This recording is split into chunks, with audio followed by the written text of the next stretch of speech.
Shalom, salam damai sejahtera bagi kita semua. Terima kasih sudah mengunjungi channel ini.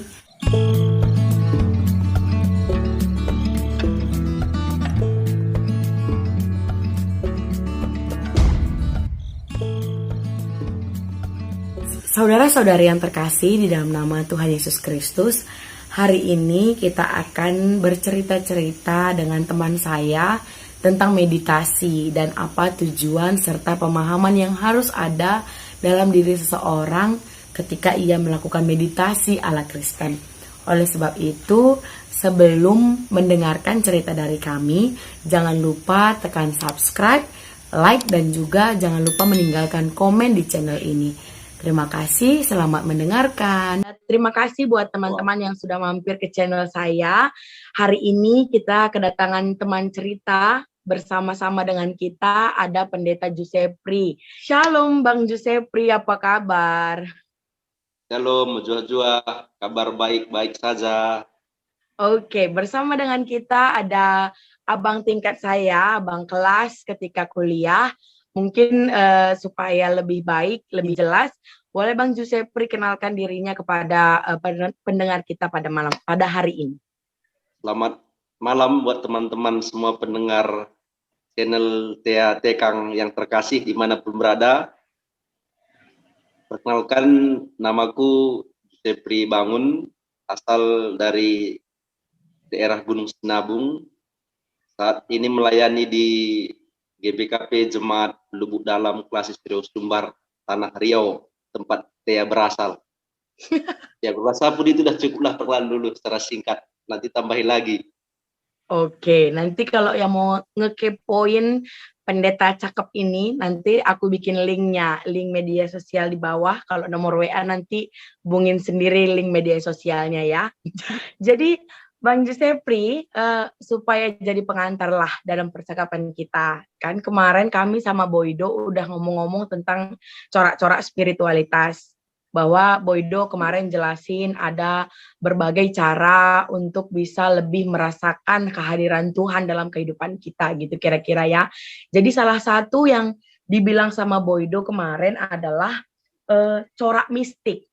Jadi yang aku tangkap kemarin corak mistik itu di mana seseorang merasakan kehadiran Tuhan dengan keheningan atau meditasi. Nah, di percakapan kami kemarin pun nama Bang Giuseppe Bangun tersiar dengan baik gitu kan, karena langsunglah aku ingat bahwa orang yang sangat meditasi dalam segala hal adalah Bang Giuseppe Bangun gitu. Jadi termasuk juga aku ingat ketika kuliah Bang Giuseppe juga langsung pernah sampai ke Taisei gitu kan.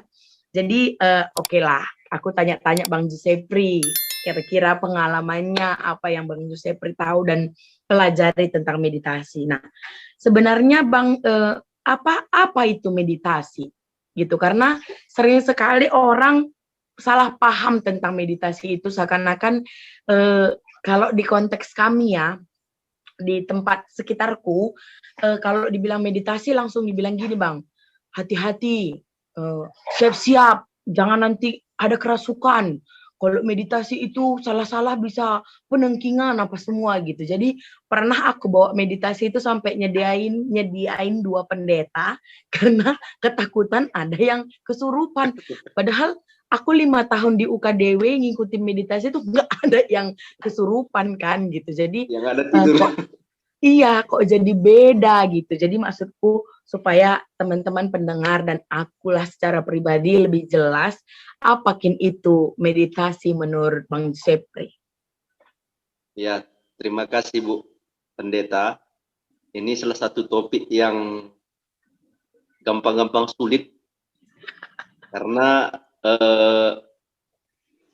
bagi saya sendiri saya tidak mempraktekkan meditasi setiap hari dan bukan menjadi bukan menjadi salah satu jalan ritualitas saya yang utama, namun salah satu yang saya pernah alami dan saya jalani gitu. Kurasa bukan cuma saya, kurasa Bu Tea juga pernah mengalami hal sama seperti yang aku alami, terutama dari pengalaman kita dulu bersama menjalani studi di Fakultas Teologi Duta Wacana kan, satu topik yang kita pelajari dari mata kuliah spiritualitas Kristen bersama dengan Pak Stefanus yang memberikan banyak kita pengalaman. Salah satu, kita berkunjung ke biara atau ke tempat terapis ya di Temanggung, dan ada juga yang ke Salatiga di Gedono. Salah satu pengalaman dari mata kuliah itu yang menjadi salah satu titik awal saya menjalani meditasi, mengenal dunia meditasi Kristen khususnya ya. Dan sebelum itu mungkin sama seperti saya dan juga Thea dan juga teman-teman mungkin yang lainnya juga, bagi kita sebelum memiliki pengalaman itu mungkin meditasi itu bagi kita hal yang asing. Mendengar kata meditasi itu mungkin kita langsung mengingat seperti orang yang latihan yoga gitu kan, yang mencari ketenangan ke tempat-tempat sunyi. Mungkin ada yang berkaitan juga dengan mencari ilmu. Pokoknya seperti itulah yang kita kaitkan dengan meditasi.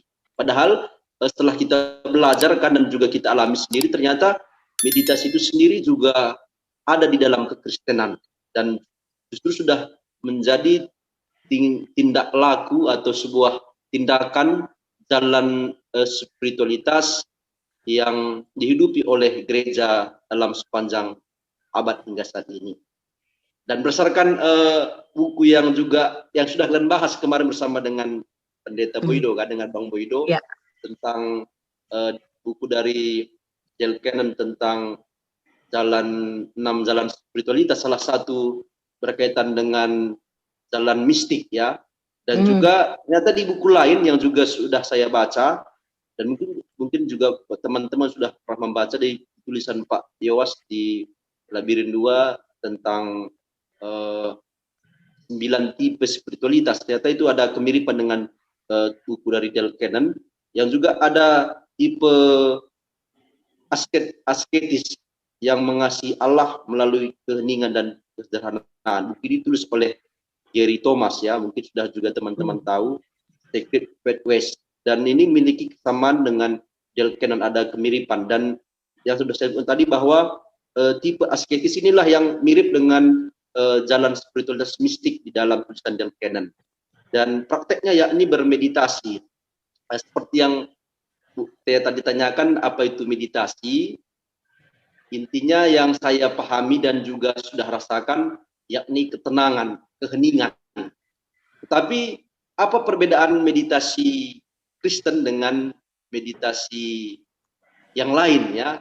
Apakah itu dalam agama-agama lain atau mungkin non-agama? Karena mungkin dari berbagai sumber yang sudah saya baca dan juga mungkin saya juga sudah pernah membaca, ternyata meditasi ini ada di akar, tindakan meditasi ini dilakukan oleh semua agama. Jadi kalau kita bisa membaca di beberapa sumber dan juga mencari di YouTube sekarang, di semua agama ternyata beberapa kelompok menjalankan meditasi dengan cara yang berbeda-beda, dan mungkin ada beberapa hal yang sama, ada yang berbeda, terutama tentang keheningan tadi. Di dalam intinya semua keheningan yang mengatakan untuk mendapatkan keheningan dan ketenangan. Itu intinya dari semua meditasi yang dilakukan oleh agama atau kepercayaan yang lain juga selain Kristen. Tetapi dalam kekristenan ternyata kita tidak diajak hanya untuk hening ya. Dan saya membaca tadi dari beberapa buku yang sudah saya baca, kita tidak hanya diajak untuk membebaskan pikiran, berbagai imajinasi dalam pikiran kita, atau hanya sekedar mencari ketenangan, atau bahkan ada yang mengosongkan pikiran. Ternyata meditasi Kristen mengajak kita untuk memfokuskan dan mempusatkan hidup kita pada hadirat Tuhan yang hidup. Jadi ternyata itu salah satu perbedaan yang utama. Kalau meditasi yoga kan kita tahu, sudah pasti banyak juga yang kenal kan, itu kan seperti mengolah fisik dan batin ya, dan hanya itu fokusnya kepada ketenangan dan juga sekaligus menyehatkan badan fisik. Dan orang yang tidak beragama sekalipun banyak yang melaksanakannya. Tetapi meditasi Kristiani berbicara tadi intinya tentang kita memfokuskan dan mempusatkan pikiran, batin dan hidup kita kepada hadirat Tuhan. Dan ini berdasarkan Mazmur 46 ayat 10, ini salah satu Mazmur yang cukup juga terkenal dan sering dibaca dalam ibadah meditasi, yakni diamlah dan ketahuilah bahwa akulah Allah. Nah, ini salah satu ayat yang dipakai untuk pembukaan atau sering diulang-ulang dalam ibadah meditasi Kristen. Dan intinya bahwa meditasi Kristen, kita tidak diajak untuk mengosongkan pikiran. Kita tidak diajak untuk mengosongkan pikiran. Karena memang ketika kita mengosongkan pikiran, justru ini akan berbahaya.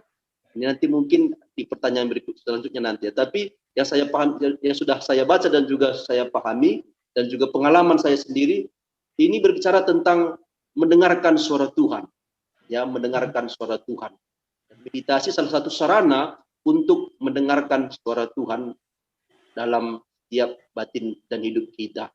Jadi intinya meditasi ini menolong kita untuk lebih meresapkan begitu banyak sabda-sabda Allah yang telah kita baca, yang telah kita pelajari di PA-PA, atau yang kita telah dengarkan di khotbah-khotbah setiap minggunya. Meditasi adalah satu cara untuk meresapkan semua perkataan Allah itu. Dan justru kita diajak juga bahwa ternyata bagaimana kita justru lebih mendengarkan suara Allah yang lebih otentik. Ya, kalau kita kan terbiasa ibadah kita diisi dengan banyak hal, dan dikatakan bisa disebut kita terlalu banyak ngomong kan. Iya. Ya, kita di gereja Protestan sudah terbiasa dengan ibadah itu memang harus ya berbicara, bernyanyi, berkhotbah, sharing, sehingga tidak ada ruang untuk meresapkan firman yang telah didengar itu. Semua berhenti hanya di pikiran kita. Bahkan kita fokus untuk melakukannya. Ternyata ada salah satu yang penting, yakni bagaimana mengolahnya itu dalam batin kita, dalam batin kita, perasaan kita, emosi kita, semua itu harus diolah ternyata di situ. Dan ternyata melalui keheningan inilah kita ditolong untuk meresapkan sabda Allah yang telah kita dengar. Memang dasar pengertian kita itu berarti berbeda. Maksudku, orang pikir kalau meditasi itu yang kayak abang bilang tadi, bahwa diem terus dengar, artinya hanya sekedar duduk tegak bernafas, terus dengarkan musik yang mengalun gitu. Jadi kekosongan itu yang memang dianggap jadi tempat yang harus ada ketika kita melakukan meditasi gitu. Nah, ternyata dari penjelasan Bang Giuseppe ada pengertian yang berbeda, dasar pemahaman yang berbeda, dan isi yang berbeda dari meditasi kita orang Kristen dengan meditasi agama lain, dan justru meditasi di dunia ini, kalau aku bisa bilang lah, maaf ya teman-teman, kita bercampur-campur berbahasa karo karena kita basicnya adalah pendeta GBKP Tulen. Jadi akhirnya kalau misalnya kita aku lanjutkan lagi yang abang bilang. Kalau tadi abang bilang ada 2 yang aku tangkap perbedaannya, 3 yang aku tangkap perbedaannya antara kita meditasi orang Kristen dengan meditasi di luar sana gitu. Nah, kalau pemahamannya berbeda, tujuannya juga berbeda, Bang. Berarti kan alatnya juga berbeda gitu. Maksudku prosesnya apa yang harus diperhatikan sebuah gereja ataupun seorang hamba Tuhan yang memimpin meditasi. Karena begini, nah kita kan di GBKP, kita cerita GBKP lagi balik ya. Di PA Permata khususnya ada jam-jam doa. Gitu ya. Yang di situ juga ada selalu meditasi. Aku belum terlalu menelusuri yang tahun ini, tapi yang tahun-tahun yang lalu itu ada meditasi. Padahal pemahamannya masih meditasi dunia ini, Bang. Enggak yang kayak abang bilang, gitu kan. Jadi yang mimpin enggak selalu pendeta, yang enggak punya latar belakang teologi, bahkan enggak pernah mengalami meditasi, enggak pernah ikut meditasi nih, gitu. Dan beberapa runggun mungkin tidak seraian Tuhan yang merakut atau membimbing, memimpin PA itu gitu. Nah, jadi walaupun tidak punya pembinaan khusus, nah ini kita sharing supaya jadi dasar pengetahuan banyak orang yang dengarkan cerita kita malam hari ini, Bang. Apa yang harus diperhatikan? Artinya proses-proses yang seperti apa, dinamika yang seperti apa yang harusnya ada sehingga tercapai tujuan yang 3 tadi. Bahwa mempusatkan pikiran kepada hadirat Tuhan, bahwa di situ kita mendengarkan suara Tuhan yang otentik, dan kita meresap sabda Allah yang selama ini kita dengar. Itu yang 3 ya Bang, yang aku tangkap tadi. Mungkin aku ketinggalan, nanti Abang yang tambahi. Nah, apa yang harus diperhatikan, dinamika yang seperti apa? Atau kata kasarnya, step-step yang bagaimana yang harusnya ada dalam sebuah ibadah meditasi gitu Bang. Ya, langkah-langkahnya ya dalam sebuah ibadah meditasi. Jadi seperti ini, Bu Pendeta, dalam perkembangannya dan juga dari banyak mungkin kembali lagi ke sumber yang ada di media informasi dan juga di tulisan dan juga beberapa pengalaman, tidak ada patokan utama meditasi Kristen atau kita bisa katakan melakukan ibadah meditasi Kristen itu harus yang seperti ini gitu. Artinya harus yang misalnya yang nggak usah pakai lagu, atau ada yang mungkin harus pakai lagu. Ternyata dari yang sudah kita pernah alami juga waktu kita kuliah kan. Satu contoh ibadah meditasi Kristen yakni dengan ibadah TIC. Ibadah TIC kan itu jelas tidak tidak 100% dari awal ibadah itu liturgi TIC kita menggunakan nyanyian TIC itu kan, itu kita tidak 100% hening kan, hanya nanti ada di bagian tengah ibadah itu kita hening, itu pun nggak lama gitu. Dan kembali lagi salah satu contohnya itu tadi ibadah meditasi dengan nyanyian TC. Kita bermeditasi dengan nyanyian, ya kan, nyanyian yang sederhana yang diulang-ulang. Itu seperti layaknya mantra kan, kalimat-kalimat yang yang akhirnya meresap dalam hati kita tadi, dan itu yang kita ulang dan akhirnya kita dibawa dalam keheningan. Nah, itu yang kita alami kan. Ada juga yang dari awal hingga akhir nggak ada nyanyian, yang cuma ada yakni pengantar, arti seperti membaca sebuah ayat lalu hening. Itu heningnya bisa lama, lalu nanti ditutup lagi dengan doa. Itu pun doanya sederhana. Ada juga seperti itu. Ada yang mengkombinasikan dengan nyanyian dan dengan bacaan Alkitab, dan ada juga yang ditambah bahkan sedikit dengan memberikan renungan. Bahkan ada juga yang berkhotbah. Nah, jadi memang artinya kita tidak bisa memotokkan ibadah meditasi Kristen itu ya harus yang seperti ini gitu. Kembali lagi ternyata banyak cara yang bisa dipakai untuk menolong kita melaksanakan dan menghayati meditasi secara Kristiani. Dan ingat salah satu ya Bu Tia, Pendeta, ibadah meditasi Kristen atau ketika kita melakukan meditasi Kristiani, ini intinya selalu berkaitan dengan doa. Fokus kembali lagi ke yang kalimat yang saya sampaikan tadi, kita bagaimana merasakan kehadiran Tuhan. Jadi tidak terlepas dengan doa. Makanya seperti yang saya sebutkan tadi bahwa ibadah meditasi Kristiani selalu dikaitkan dengan nyanyian-nyanyian dan juga dengan bacaan-bacaan dari kitab suci. Intinya menolong kita untuk berdoa. Lalu jadi lanjut Bang.